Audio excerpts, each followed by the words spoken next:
où nous avons le très grand plaisir d'accueillir Fatna Ziani et Aladin Larguesh de la BULAC, la Bibliothèque universitaire des langues et civilisations à Paris. Alors Fatna Ziani, bonjour.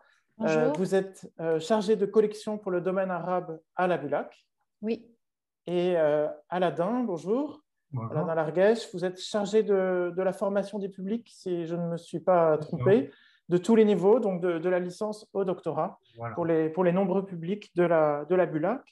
Et vous allez donc nous faire une présentation à deux voix qui s'intitule « Les ressources documentaires en ligne pour l'étude du Maghreb, revues, livres et bases de données ». La parole est à vous donc pour 40 à 45 minutes, suivi d'un temps d'échange de 10 à 15 minutes avec le public. Un très, très grand merci de la part de Digimag pour votre présence parmi nous aujourd'hui. Bonjour à tous. Donc, c'est moi qui vais commencer du coup par une introduction un petit peu générale sur les ressources à la BULAC. Est-ce que je peux faire un partage d'écran? Est-ce que je dois demander l'autorisation? C'est bon, tu peux. Enfin, vous pouvez, pardon.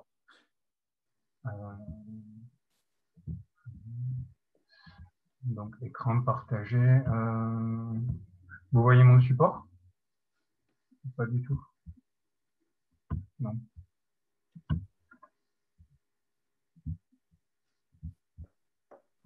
Je vous entends pas. Attendez. Non, on ne le voit pas, pardon. J'avais coupé mon micro. Pardon. Alors, du coup, là. Voilà, ça, je pense que ça vient. Ça y est, c'est bon. Très bien. Donc, je lance mon chrono pour respecter le délai.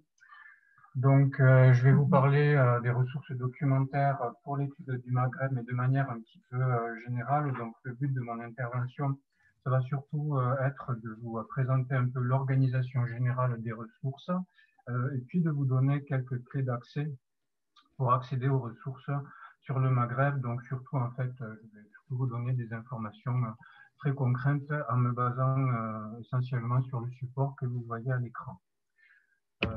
Et première chose que je vous conseille de faire quand vous commencez vos recherches déjà, c'est de faire attention à vos mots-clés, de les choisir attentivement et de ne pas passer trop vite sur cette étape du choix de vos mots-clés, donc parce que c'est une étape essentielle dans toute recherche. Donc pour ça, je vous conseille déjà d'extraire bien les concepts qui sont présents dans vos problématiques de recherche, de vous appuyer sur des encyclopédies, sur des dictionnaires de synonymes, et quand vous faites aussi un travail de traduction pour faire votre recherche d'une langue à l'autre, bien réfléchir aussi aux traductions qui peuvent faire remonter des résultats différents d'une langue à l'autre. Alors, par exemple, le Maghreb est un mot largement utilisé en français, vous n'êtes pas sans le savoir. En arabe également, bien qu'il signifie aussi Maroc en arabe. Si vous faites vos recherches en anglais, le mot Maghreb existe aussi, mais il faudra peut-être penser à utiliser plutôt le terme North Africa ou Northwest Africa, qui sera susceptible, selon les cas, de faire remonter davantage de résultats. Voilà. Donc, ensuite, une fois que vous avez bien réfléchi à vos mots-clés, deuxième chose, c'est de venir vous inscrire à la BULAC pour pouvoir accéder à nos ressources en ligne, puisque l'inscription est quand même obligatoire pour pouvoir accéder à ces ressources. Alors, ces ressources, de quoi parle-t-on? L'intervention précédente, et vous avez pu comprendre que les ressources numériques, ça couvre vraiment un grand nombre de types de documents. Ici à la BULAC, on aura surtout des articles de revues universitaires, des encyclopédies spécialisées, également des manuscrits numérisés que Zour Chaban et Muriel Roland vous présenteront dans l'intervention suivante. À la BULAC, on a aussi des bases de données et des bases bibliographiques, ce qui veut dire que là, vous n'aurez que plutôt des références d'articles et pas des articles en texte intégral. Les ressources numériques, ce sont également des e-books et des chapitres d'e-books, et enfin des thèses, des conférences, des archives scientifiques. Alors, archives scientifiques, pas au sens d'archives de recherche, comme on a pu le voir dans l'intervention précédente, mais plutôt des corpus de revues scientifiques, des collections rétrospectives en fait, de revues scientifiques. Et puis aussi des titres de presse généralistes, voir des méthodes de langue pour nos publics non étudiants, par exemple, des films, des photographies, etc., etc. Donc, pour accéder à toutes ces ressources-là, vous avez, faut passer par le site de la BULAC et vous avez, comme vous le voyez sur la capture ici, 3 points d'accès principaux. Donc, premier point d'accès, le catalogue. Il y a également le point d'accès des collections en ligne que Fatma va vous présenter, je ne vais pas y revenir. Et puis, l'accès direct au portail des collections en ligne. Donc ça, c'est ce que Fatma vous présentera. Là, vous avez du coup l'accès via le catalogue de la BULA qui se présente sous la forme d'une barre de recherche. Donc, dans cette barre de recherche, sachez-le, vous pouvez faire vos recherches dans un alphabet non occidental. Ensuite, au lieu de taper sur le bouton dans les collections papier, vous allez taper ici dans le second bouton que vous voyez là, dans les collections en ligne. Et du coup, vous allez avoir, normalement, en fonction de vos recherches, ça dépend, mais une page de résultats souvent assez importante. Et pour faire le tri dans ces résultats, vous avez sur le bandeau à gauche un ensemble de ce qu'on appelle des facettes de tri, des filtres en fait, pour réduire le bruit, pour affiner vos résultats, soit par date, soit par type de publication, par type d'éditeur ou de fournisseur de contenu, par langue, etc., etc. Alors, il faut savoir que donc quasiment toutes les collections en ligne sont indexées dans ce catalogue-là. Mais pas toutes. Il y a quand même des exceptions, souvent pour des raisons de droit ou peut-être aussi des raisons techniques d'interopérabilité. Certaines bases ne sont pas indexées dans le catalogue. Donc, si jamais vous voulez faire une recherche dans ces bases-là, il faudra regarder également dans le même bandeau, en fait, mais au-dessus, vous avez interrogé les bases de données bibliographiques.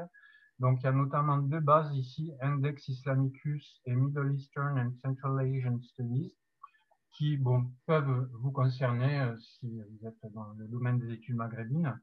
Donc, il faudra en fait cliquer une seconde de fois suite à votre recherche sur ces 2 liens pour relancer la recherche dans ces bases précises.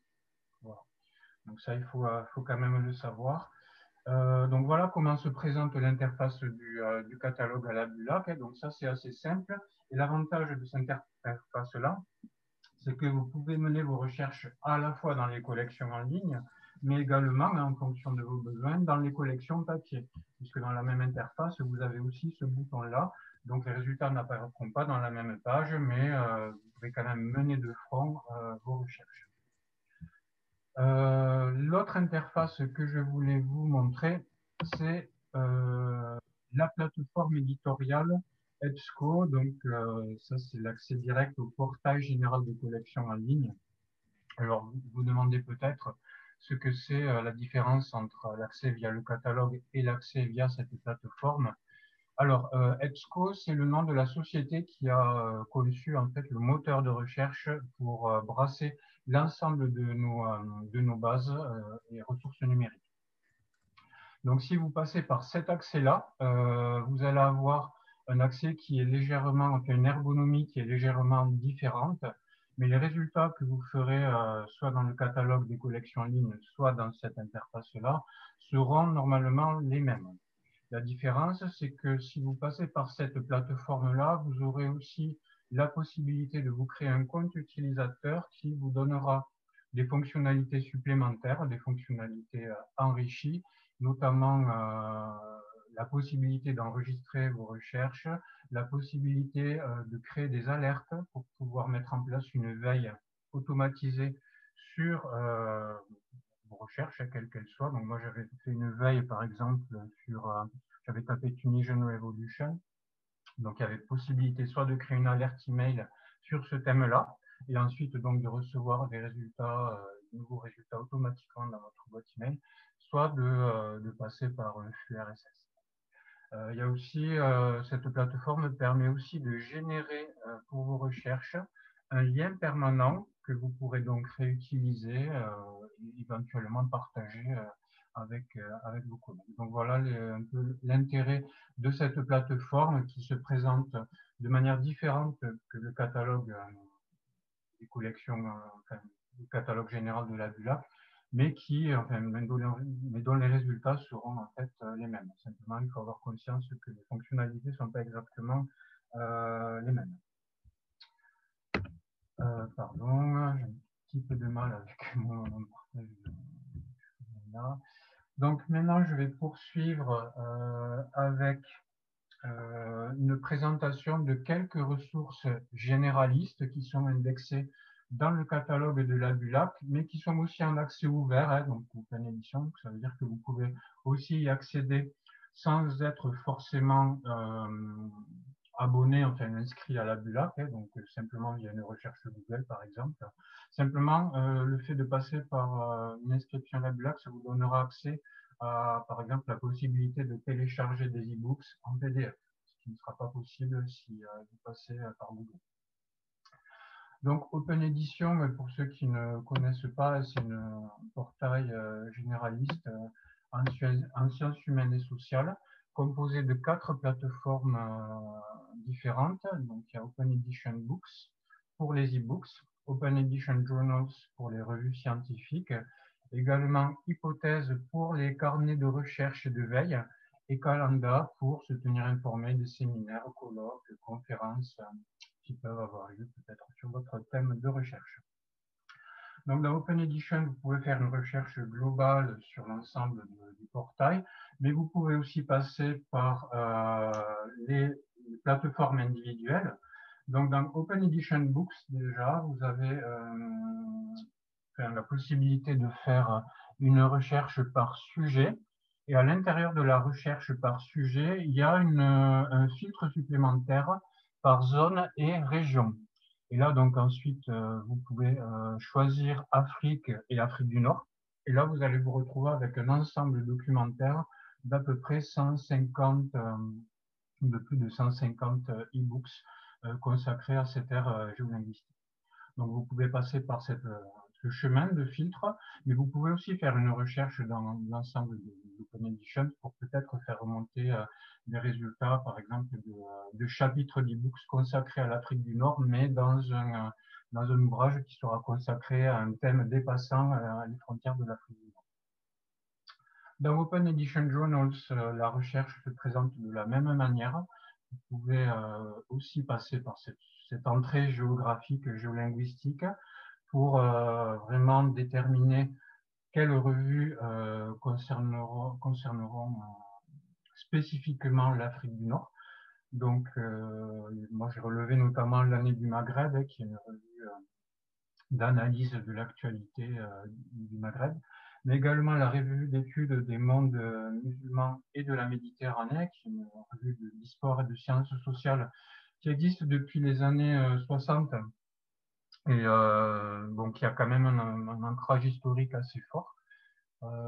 Et puis j'avais aussi relevé par exemple un titre Insaniat, revue d'anthropologie, revue algérienne d'anthropologie, qui peuvent vous intéresser. Mais comme dans Open Edition Books, et à plus forte raison peut-être dans Open Edition Journals, il est peut-être plus pertinent de faire une recherche globale dans toute la plateforme pour avoir des résultats provenant d'autres revues, mais qui ne sont pas nécessairement spécialisées sur l'Afrique du Nord.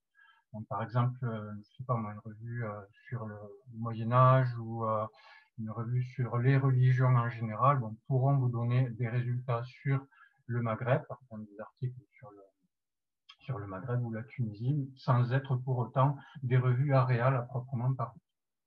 Voilà, donc toujours bien avoir en tête qu'il faut explorer toutes les entrées possibles pour une recherche la plus complète possible. À chaque fois, je me fais avoir sur la manière de faire défiler les diapos. Deuxième ressource dont je voulais vous parler, qui est également signalée dans le catalogue de la BULAC, mais qui peut valoir le coup d'explorer individuellement, C'est ISTEX, une ressource qui est une archive scientifique.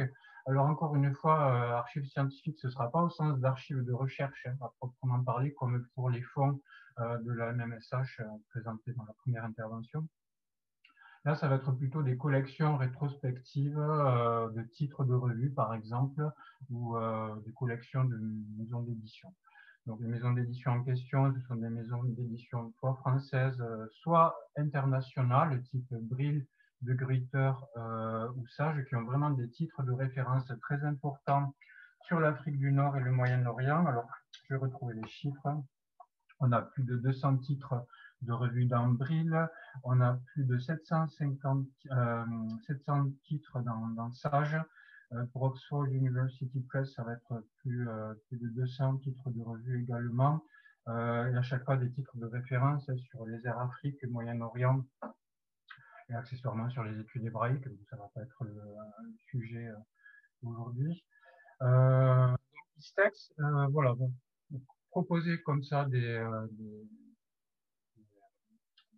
collections, enfin des articles ou des notices sur rétrospective issues de plus de 30 corpus de littérature scientifique et dans toutes les disciplines.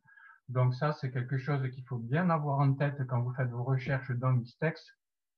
Si vous tapez par exemple Maghreb Anthropology en anglais, ça va être beaucoup trop général. Vous allez avoir des résultats qui vont plutôt toucher par exemple à la paléontologie qu'à l'anthropologie à proprement parler. Donc vous allez très vite sortir de nos domaines en fait en sciences humaines et sociales.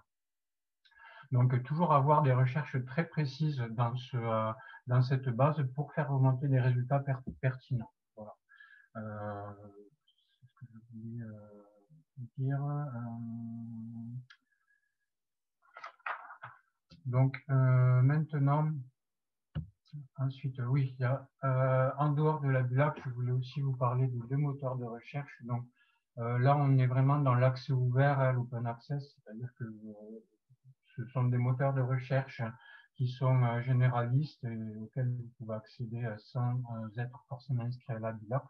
C'est le moteur Isidore, qui est un moteur français spécialisé en sciences humaines et sociales, et qui va aller moissonner des bases d'archives ouvertes comme HAL, des bibliothèques scientifiques comme Percé, qui va également moissonner dans Gallica, etc., etc.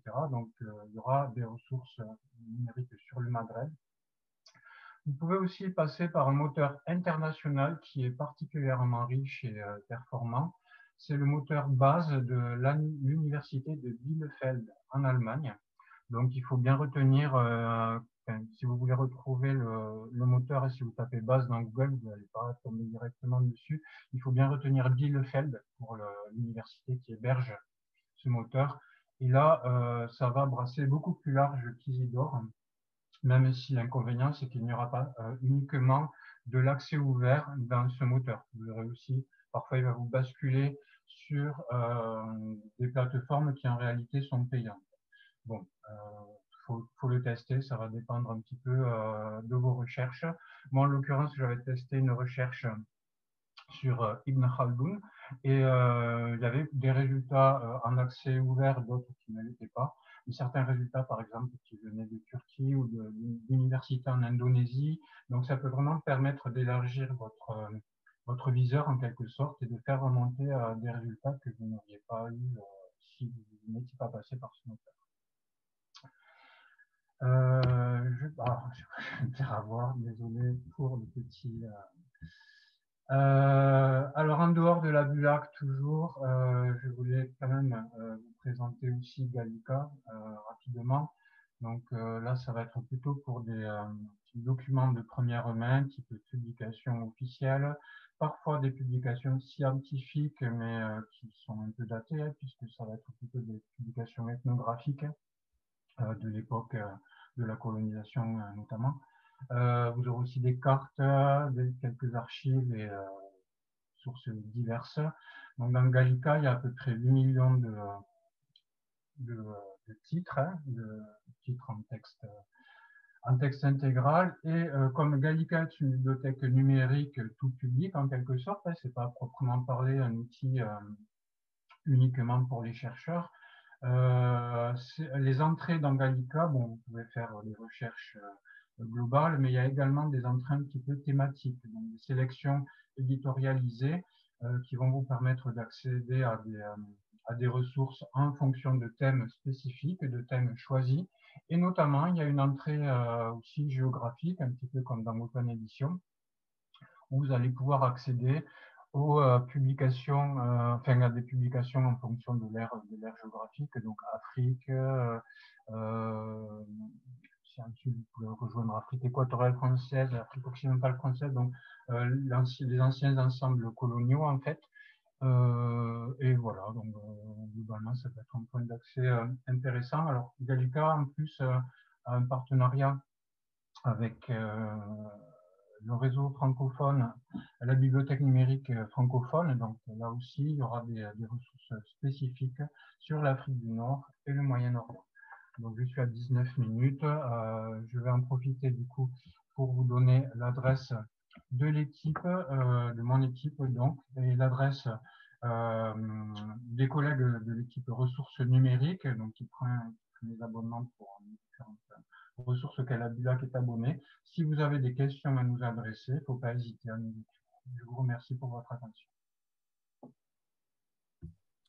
Merci beaucoup, Aladin, pour cette présentation extrêmement efficace.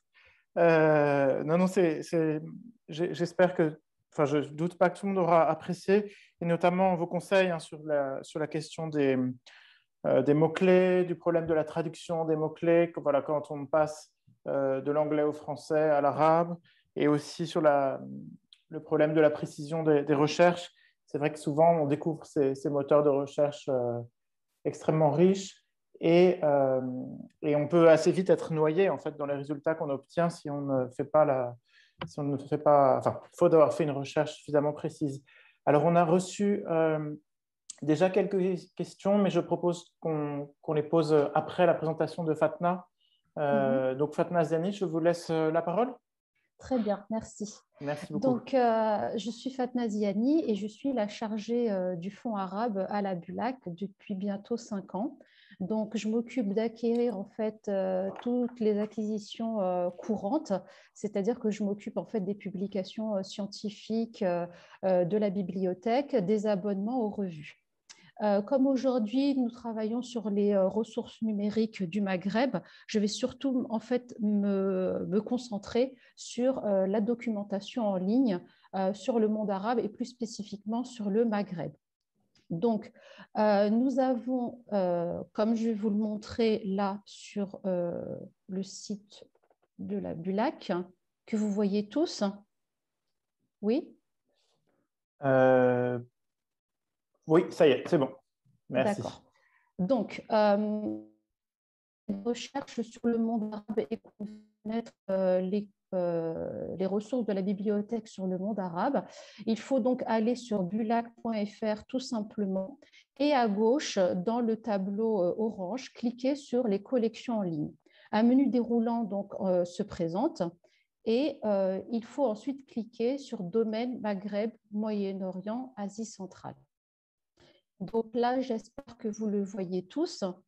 Et c'est donc notre liste de ressources mise en avant parce que ce n'est pas toute la collection sur le domaine arabe que la BULAC propose.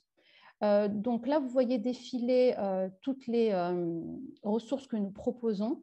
Il faut savoir que là, le petit globe que je vous montre indique donc que la base de données est en accès libre pour les gens inscrits à la BULAC. Alors effectivement, si on n'est pas inscrit à la BULAC, on pourra quand même avoir accès à ces bases de données, mais certains documents ne pourront pas être accessibles pour les personnes qui ne sont pas inscrites à la BULAC.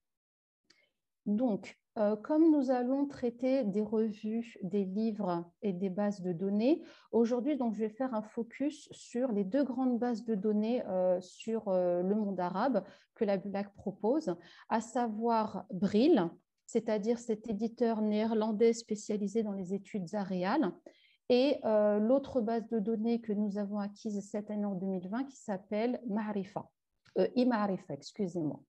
Donc, nous allons d'abord travailler sur la base Bril et voir ce qu'elle peut proposer aux chercheurs sur le Maghreb. Donc, quand on est inscrit à la BULAC, on a accès donc à cette base qui est donc en anglais, puisque c'est un éditeur néerlandais. Alors, on peut faire quelquefois des recherches en arabe, mais ça sera surtout pour des revues ou des articles qui contiennent des caractères arabes. Mais sinon, ce sera surtout une recherche en caractères latins. Donc là, je suis arrivée sur la base Bril. Et comme vous le voyez, la mise en page permet assez clairement aux chercheurs de pouvoir faire une recherche selon énormément de critères. Donc là, je fais défiler le domaine à gauche. Et là, nous allons d'abord chercher la catégorie de documents que nous voulons consulter. Et ensuite, il y a les domaines, les accès. Et là, je voulais vraiment signaler qu'il y a du libre accès. Donc, pour les personnes qui ne sont pas inscrites à la BULAC, il y a quand même ici libre accès et là en haut, la partie open access qui permet quand même aux chercheurs et aux personnes non inscrites d'avoir accès à cette base de données qui est très, très riche. Nous avons les langues de recherche. Là, nous avons anglais et français. Et j'ai lancé une recherche avec le mot Maghreb. Comme le disait tout à l'heure mon collègue Aladin Larguesh, Maghreb est donc utilisé en français, mais il y a aussi la transcription Maghreb en caractère latin ou bien le mot Maghreb en arabe qui est utilisable aussi. Donc ici, j'ai pris la partie e-books. Bril a 20 000 e-books dans son catalogue. Et là, quand je fais ma recherche avec le mot Maghreb, j'ai 19 résultats. Et donc, quand je les fais défiler, je vais pouvoir avoir accès à ces livres en tant que personne inscrite à la BULAC et je vais pouvoir les lire et les télécharger. Si par exemple ce livre, la langue berbère, m'intéresse, donc je vais pouvoir avoir une notice bibliographique très complète qui m'est proposée et je vais pouvoir lire les chapitres. Comme vous voyez, les cadenas verts montrent que c'est tout à fait ouvert. Et comme je vous l'ai dit, ce ne sera pas le cas pour toutes les personnes. Nous pouvons donc le télécharger en PDF ou bien mettre un marque-page, télécharger des citations, on peut le partager sur les réseaux sociaux, se l'envoyer par email. Donc ça, c'était pour la partie e-books. Dans cette même base Bril, il y a aussi les revues. Donc là, comme vous le voyez, je suis allée sur la partie revues. Donc, je suis allée dans la partie journals. Je vais aller en arrière et je vais vous le montrer. Et chaque année, ce catalogue de revues est actualisé. Donc là, comme vous voyez à gauche, c'est la partie journals. Donc, en 2020, si on clique là-dessus, on a la liste par ordre alphabétique des revues qui traitent des domaines scientifiques traités par la BULAC. Alors malheureusement, par contre, pour ce domaine-là, il va être un petit peu plus difficile de croiser les domaines géographiques, à savoir le Maghreb, puisque dans la base de données Bril, si l'on va dans Subjects, vous le voyez, il y a African Studies au début, il y a aussi Art History. Ensuite, dans la deuxième colonne, il y a Middle East and Islamic Studies, mais nous n'avons pas Maghreb Studies. Ce qui veut dire qu'il faudra croiser Middle East and Islamic Studies avec African Studies, ou bien History, ou bien Literature and Culture Studies, ou alors faire une recherche avec son mot-clé, avec ses critères dans les revues. Je vais prendre par exemple, en faisant défiler les revues de Bril, Arabica. La BULAC propose la revue Arabica aussi bien en imprimé qu'en contenu électronique. Donc là, j'ai la revue avec tous les volumes et je peux faire ici, excusez-moi, cookies qui apparaît à chaque fois. Là, sur la partie droite, je peux mettre donc ma recherche. Et par exemple, là, je peux mettre Maghreb avec la troncature et voir ce que la recherche au sein de la revue Arabica me propose. Alors, entrée.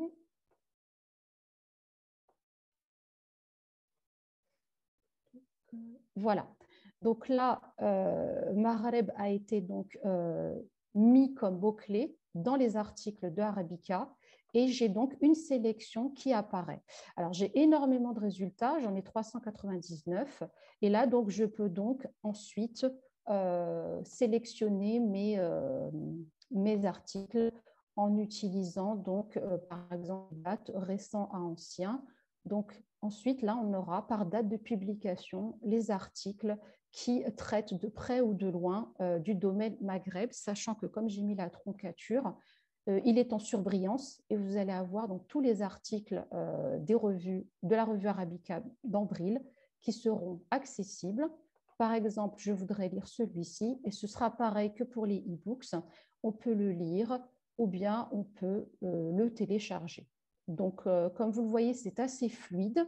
Les chercheurs ont accès quand même à des articles qui sont très bien mis en page et ils ont énormément de fonctionnalités pour pouvoir télécharger ou bien prendre les données bibliographiques pour leurs recherches. La deuxième grande base de données que je voudrais vous présenter, c'est donc la nouveauté 2020. C'est ici, dans la partie de droite de la page bulak.fr, Maghreb Studies de Ma'arifa. C'est une base de données jordanienne multilingue qui a été éditée par Ma'arifa et elle se concentre vraiment sur les ressources liées au Maghreb arabe et elle couvre vraiment chaque pays de la région. Elle propose des publications scientifiques qui traitent des affaires politiques, économiques et sociales, mais pas que. Nous allons voir en allant sur le site de Ma'arifa où là, pour vous montrer que dans le bouquet Maghreb Studies, en lançant une recherche avec le mot Maghreb en arabe, j'ai donc les résultats sur ce domaine en arabe et j'ai à gauche, à droite, Main Topic. Je vais pouvoir choisir le sujet qui m'intéresse. Alors, Ma'arifa, il faut savoir, si l'on va tout en haut, que l'interface se présente en arabe et en anglais. Alors, je ne sais pas si c'est dû à un problème informatique, mais arabe et anglais sont tous les deux écrits en arabe. Donc, anglais est le premier sur lequel je pointe et arabe pour l'interface. Là, pour l'instant, nous sommes sur l'interface en anglais. Mais il y a des ressources qui sont également en français. Donc, c'est les mêmes fonctionnalités que Brill. Si, par exemple, je cherche un document qui parle du Maghreb africain, j'ai un article de journal qui s'appelle ici Al-Maghrib Al-Afriqi. Je clique dessus et ça va être les mêmes en fait, fonctionnalités que pour Brill. Nous allons pouvoir donc le lire et le télécharger. Alors, ici, donc History Periodicals Old World. Je vais vous montrer ensuite un autre résultat. Excusez-moi, ça met un petit peu de temps. Voilà. Donc, ce livre-là, par exemple, les Halal Maghribiya, Download PDF ou View Full Text. Et là, les chercheurs vont pouvoir lire le texte, le télécharger, l'imprimer, le copier. Et là encore, la navigation est assez fluide. La mise en page est très claire et l'on peut donc effectivement zoomer et ainsi se créer une bibliothèque. Il y a donc beaucoup de fonctionnalités. Là, ça va être vraiment une affaire de croisement de thèmes et de mots-clés. Donc là, si je m'intéresse uniquement à History and Geography, je clique dessus et la base de données va donc raffiner mon niveau de recherche. Je peux aussi choisir de ne voir que des documents sur l'Algérie. Et là encore, j'aurais fait une sorte de recherche avancée, en fait, mais plutôt progressive, sans avoir mis dès le départ mes mots-clés. Et donc là, les chercheurs, pareil, auront accès à énormément de plein texte, aussi bien des livres complets que des articles. Il y a aussi des thèses, il y a des rapports de conférences, il y a des parties d'archives scientifiques. Donc, il faut explorer cette base de données qui est extrêmement riche. Une fois que l'on a vu ces deux grandes bases de données qui sont les deux massifs documentaires de la bibliothèque en ligne sur le domaine arabe, je reviens sur la page Bulak pour vous montrer toutes les autres bases de données que nous avons sélectionnées. Donc, la plupart d'entre vous les connaissent déjà, l'encyclopédie de l'islam de Brill, l'encyclopédie, par exemple, Encyclopedia of Women and Islamic Cultures. Ce sont des liens directs que nous avons mis à disposition des adhérents de la BULAC et des chercheurs pour qu'ils puissent atterrir directement sur la base de données qui les intéresse. Nous venons d'ajouter Open Edition Books, sélection de titres sur le Maghreb, en conjonction avec la journée d'études d'aujourd'hui pour que les personnes, après la formation, puissent faire des recherches sur cet onglet-là. Donc, nous avons vu les revues et les e-books de Ima'arifa et de Brill. J'aimerais montrer aussi cette base de données-là qui est en open access pour tout le monde. C'est Arabic Collections Online. Alors, Arabic Collections Online est une base de données qui contient en fait des monographies uniquement en arabe. Elle en contient plus de 15 000, comme vous le voyez. Donc là, ce sera plutôt des recherches, là encore, en arabe. Comme vous le voyez, j'ai tapé Maghrib. Et donc, nous avons une suite de résultats qui va apparaître. Et là encore, vous avez la possibilité de lire le livre en arabe ou de le télécharger et de pouvoir faire vos recherches. On peut aussi bien le télécharger en basse qu'en haute résolution. Il y a quand même une notice en termes anglais pour les personnes qui ne maîtrisent pas l'arabe. Et le livre, donc, est tout à fait lisible. Pareil, la même lisibilité, la même fluidité de navigation.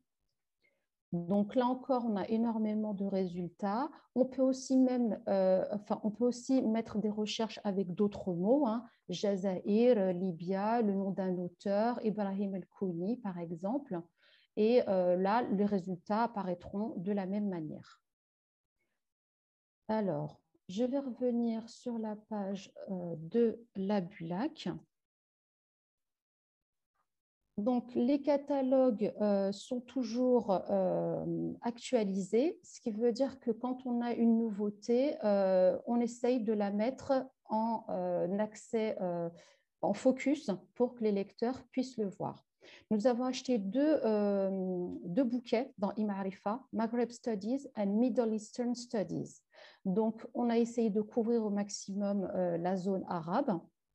Mais il faut savoir que même si ce n'est pas mis en focus, comme vous le voyez dans la page de la BULAC, nous avons aussi un fonds berbère qui est cette année géré par un collègue qui s'appelle El Hussein Lazhar.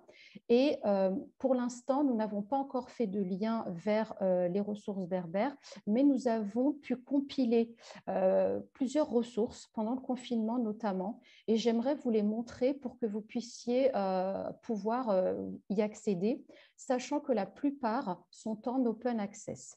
Donc, j'ai surtout envie de parler de l'ACNAD, qui est donc le centre de recherche berbère dirigé par le professeur Salem Chaker, qui est un des professeurs de berbère de l'INALCO. Et donc, vous allez voir qu'il y a énormément d'outils sur cette base de données. On a par exemple du téléenseignement, la revue des études berbères qui va être lisible en plein texte et téléchargeable. Vous voyez, on peut cliquer sur un numéro et la revue sera lisible. Donc, pour les chercheurs qui ne peuvent pas venir à distance et qui veulent avoir accès à la revue, c'est intéressant. Il y a aussi l'Institut de recherche sur le Maghreb contemporain, qui est donc cet institut qui compile les dernières publications sur le Maghreb. Là, par contre, ce ne sera pas du plein texte, ce sera vraiment pour des recherches bibliographiques. Donc là, nous avons par exemple une publication sur l'Algérie qui est sortie en mars 2019. Donc, nous avons toutes les données bibliographiques du livre et nous pouvons aller sur le site web pour se renseigner sur le livre.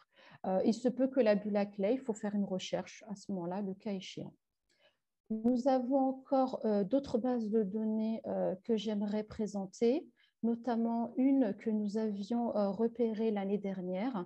C'est donc la bibliothèque virtuelle de l'Université d'Alger, qui donc a mis à disposition de ses chercheurs et des usagers des documents qui sont assez variés.